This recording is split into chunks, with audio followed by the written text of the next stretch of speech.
then to now, how has the narrative around innovation evolved?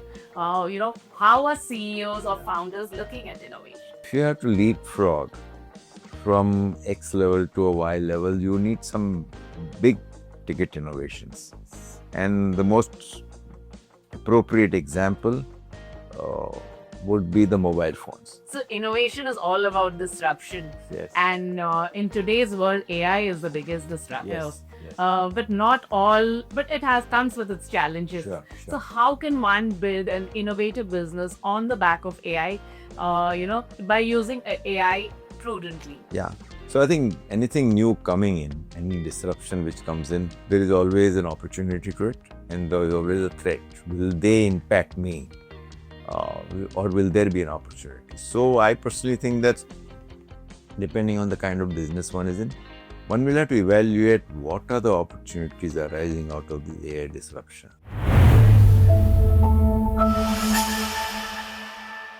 Hello and welcome to Fortune India's In Conversations podcast.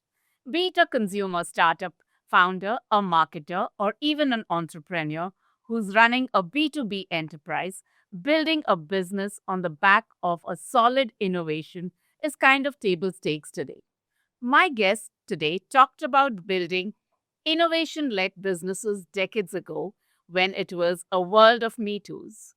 Be it a soap or shampoo, there were firstly very few brands available. And even within those brands, there weren't too many innovations that one could talk about. I have with me Harsh Mariwala, chairman and founder, Marico, and founder Marico Innovation Foundation, who not just built India's domestic FMCG narrative, but also made the humble coconut oil aspirational through his brand Parachute. Similarly, his edible oil brand Saffola was among the first to talk about heart health. Mr. Mariwala is here to talk to us about something he is most passionate about, Marico Innovation Foundation, which has given wings to a host of innovation-led startups, amongst other things. Welcome to Fortune India, Mr. Mariwala. Thank you. So- Thank you, Azita. Thank you for calling me. My pleasure. And I have written about you for the longest time. Sure, I don't know. I've also written about the Marico Innovation Foundation Yes, many times. Yes. So my first question to you would Mm. be: nowadays everyone is talking about Yes. innovation Yeah. led businesses, and you were one of the pioneers in Yeah. that. Yes. From then to now, Yes. how has the narrative around innovation evolved? How are CEOs or Yeah. founders Yeah. looking at innovation? So you're absolutely right. We started the Marico Innovation Foundation in the year 2003. And at that time, innovation was not on the top of the agenda of CEOs. If you ask today, 100 CEOs in India or internationally, innovation will figure in the top 3 challenges. So with increasing competition, CEOs and managements have realized that innovation could play a critical role in meeting future challenges and to overcome competitive threats. So we had benefited a lot because we innovated through packaging in a brand like Parachute, which gave us a substantially higher market share. And my belief in innovation went on strengthening as we succeeded in many more innovations after Parachute. And at that time, we said that, innovation is so critical to India. India, not only Indian businesses, but in the Indian social sector also. Because if you have to leapfrog from X level to a Y level, you need some big ticket innovations. And the most appropriate example would be the mobile phones. Those days, maybe 25 years back, we had to wait and wait for a telephone connection to use influence and whatnot. And now everybody is connected through phone, not only for voice calls, but for voice, audio, and so many other means of communication. So it's really changed the whole of India, the mobile success of mobile phones. And can we do a similar thing to our key social challenges? Social challenges in the area of agriculture, where there is a huge scope to improve productivity. Our productivity in agriculture is very low compared to global standards, but innovation can play a very important role and improving productivity. Secondly, healthcare. We have a huge population, and can we do remote healthcare and many, many new things on healthcare in an innovative manner. And lastly, education, because education requires schooling. Do we need schools to educate children? And today, the virtual world, everything is possible. And with AI coming in, it'll still be more possible. So I think the challenges of Indian businesses and social sector are so huge that innovation is one of the most important tools to make a quantum jump from where we are today to where we should be in the near future. So, when it comes to Marico Innovation Foundation, I know in the past you've come up with a lot of socially relevant innovations. Yes. Which are the ones that you're particularly proud of, and you believe that it could be scaled and could be taken to the next level? I think we, as every 2 years, we have our award function, which is now we call innovation icons, because it's not a typical award function. It's done very, very differently. We invite entries from social as well as business organization, and on an average, we get 800 to 1,000 entries in both combined together. And then there is a knowledge partner, which they evaluate what are the good entries. So we cut down from 1,000 to maybe 50 or so. And then it's further cut down. And then we have two-level jury. So first time we discuss, there is separate jury for business, separate jury for social innovations. We discuss and again shortlist that to about 8 to 10 shortlisted candidates.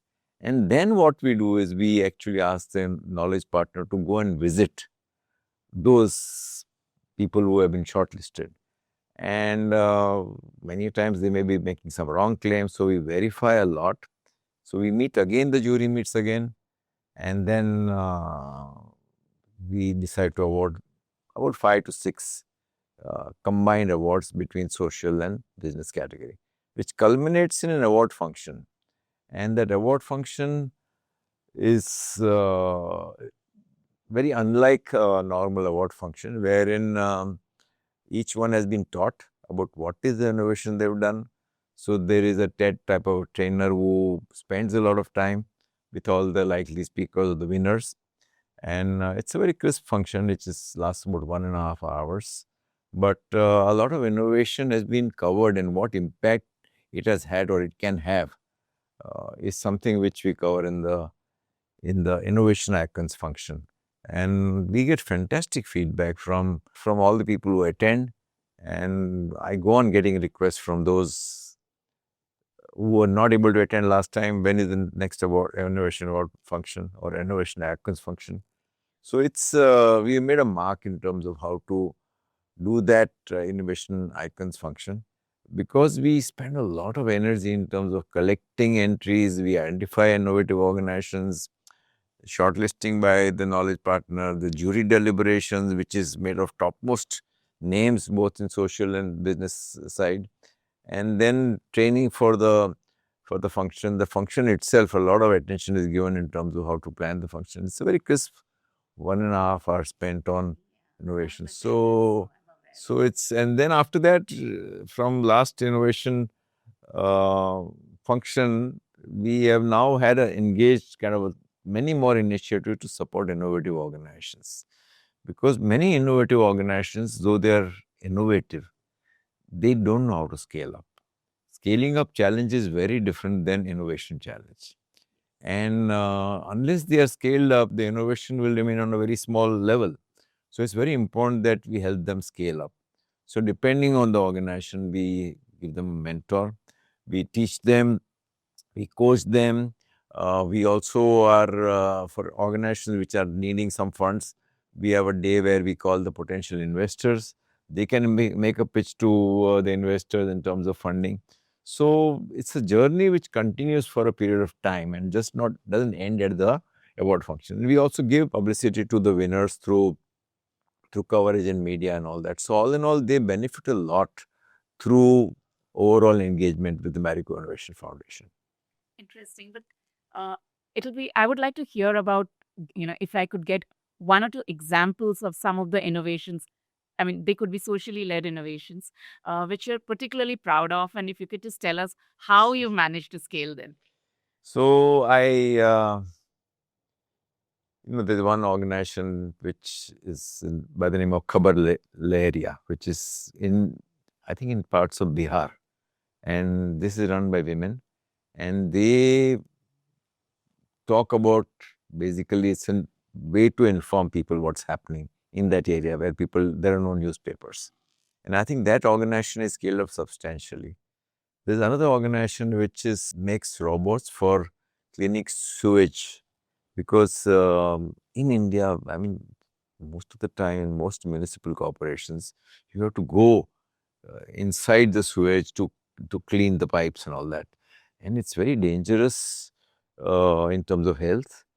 And it is so obnoxious that they all resort to drinking because they can't face. And now this robot, what they do is that they actually help these same people who are going inside the sewage lines to help them clean up just without going inside. It's a fantastic innovation which has helped the lives of these individuals. And there are many, many like that which have changed. There's one I think, thing which can be attached to the hospital bed, and all the vital parameters can come out from that, and the doctor can be informed without being present of what is happening to the patient. So these innovators, these businesses, how you help them scale up, or are they So typically acquired by there someone? is no right answer. No, most of the times it is not acquired. It is, if they need help, of course we are there to help them. But if they are able to do it on their own, they can do it. We also leverage our networks in terms of contacts. So I put that innovation which applied to the hospital beds, and I believe through my networks. So it's already installed in PD in Hinduja Hospital, because I knew the dean there, and then he took the trouble of, or he ordered the machine to be installed there. So we do our best to help them. Is it slightly challenging to kind of help these businesses because these are quite niche? So Not at all. In fact, we get more pleasure in helping them, because if I'm able to see that the innovation is scaled up, it will give me far more joy than just being clapped at the award function. I want them to succeed. I want them to make an impact. And I think what we are trying to do is making them succeed and make an impact in terms of their scale, in terms of the benefits they're giving. So that gives me far more satisfaction than just selecting the winners. So if we were to talk about innovations in general, Yeah. I mean, slightly move away from the socially impactful innovations. Yeah. I mean, while having an innovative product or technology Yeah. is sacrosanct for any business to be Yeah. successful, it also needs to have the ability to scale. Yes. Profitability is an important Yeah. criteria. Yeah. And one gets to see several times that a lot of extremely innovative businesses have not necessarily done well. You're absolutely right. Yeah. So when someone comes and seeks your advice, Yes. so what is the mantra that you give them to balance both? So I think the key mantra is, okay, how can you make their business viable? A few years back, company which is making solar, by using solar energy, drying vegetables. And they wanted to start their own brand, dehydrated vegetables. My answer to them was, it will be very difficult for you to start your own brands, because it requires distribution. It requires branding. And I'm talking 4 or 5 years back, before digital came into the picture. I told them, instead of launching your own brand, why don't you sell dehydrated vegetables, sun-dried tomatoes to the Horeca channel? All these, at that time, we could see more of McDonald's and all coming up, Pizza, Domino's and all. So he did that, and then his business is thriving. If they had started to launch their own brand, it requires a lot of money to push a brand, to distribute the brand. They would have been struggling. So those kind of advice based on experience really helps them in terms of channeling their energy in the right way, so that the business succeeds. In a month, how many such founders do you advise? So some of them are because of the Marico Innovation Foundation. I also run a separate platform which is under Ascent, which is helping entrepreneurs scale up. So I advise many Ascent entrepreneurs every month.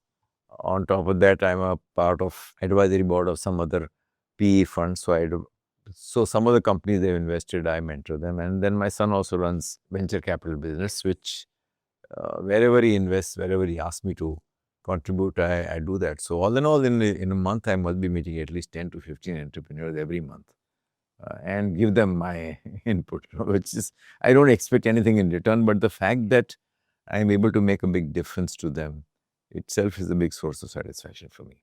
So innovation is all about disruption. Yes. And in today's world, AI is the biggest disruptor. Yes. Yes. But not all, but it has comes with its challenges. Sure. So Sure. how can one build an innovative business on the back of AI, Yeah. by using AI prudently? Yeah.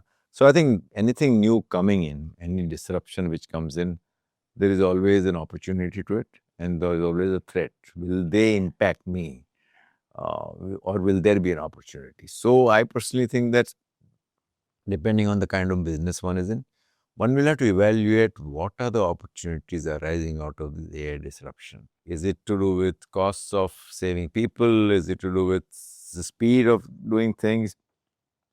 Is it to improve productivity? So I think one has to be clear where are the low-hanging, high-ticket possibilities which can have a big impact. And it has to be led from the top. The CEO of the company has to lead this in terms of ensuring that at a basic level, everybody starts practicing AI, starting from a secretary to the topmost manager. But strategically, what are the key interventions which are required at an organizational level? Which functions need to move with AI far more aggressively? Is something with the CEO and the team they have to identify and make that happen. They have to review it. So, as I said earlier, it will differ with the type of business one is in, but I believe that every business will get disrupted because of AI, and every business should look at AI from an opportunistic angle.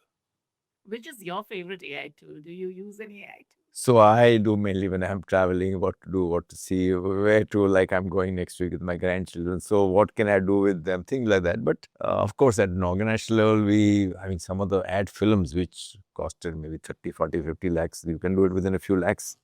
So not very strategic ad films can be done through that route. So Yeah. as part of your family office, you always said that you would invest in consumer-led businesses. Yes. Yeah. Has that intent kind of tweaked in favor of AI? So I think again, AI can help you in terms of making the right investments. Even if you want to know how competent are you as an organization, what are the key competencies which are lying within your management teams to meet future challenges? You can raise it to either, okay, please tell me what set of competencies does Marico have?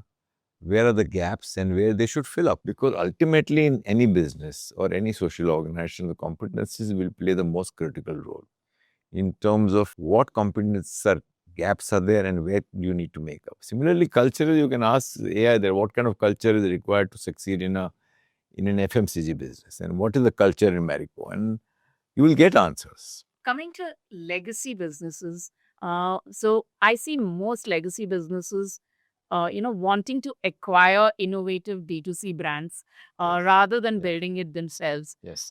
So what really is that? Is there a challenge there? Because does it become difficult to, Yeah. maintain an agile, innovative Yeah. pipeline? So you're Once you absolutely reach right. scale? Absolutely right that the D2C companies are a big disruptor. All these years, we didn't have disruptions in FMCG segment, but once D2C companies started coming in, they started disrupting. And again, like any disruption, there are opportunities, there are threats. So at one level, you have to ensure that these D2C brands don't have a threat to your existing brands. Another is, can you make an opportunity out of it by launching D2C brands or acquiring D2C brands? Now, the skills required to succeed in a D2C brands are very different from the skills required to succeed in an FMCG brand. So we don't have the skills. So I mean, what the only way to jumpstart this would be to acquire brands. So we have acquired in the last 3 years 7 brands, and I think we are the most acquisitive. Marico has been the most acquisitive D2C brands, D2C companies to acquire brands. Only thing, they have to be managed differently. It has to be managed by a much younger uh, talent group, and it has to be separated from the FMCG mindset. So, any unlearning or reverse mentoring that happens? So I think it's good to discuss with the FMCG team, and I'm sure there is some mutual learnings. So we have those learning sessions between FMCG and the D2C marketing teams, for example. And depending on the brand, there could be some learnings, of course. Coming back to innovations again, Yeah. where does India stand when it comes to innovating for the world? So I think we are far behind, if you ask me.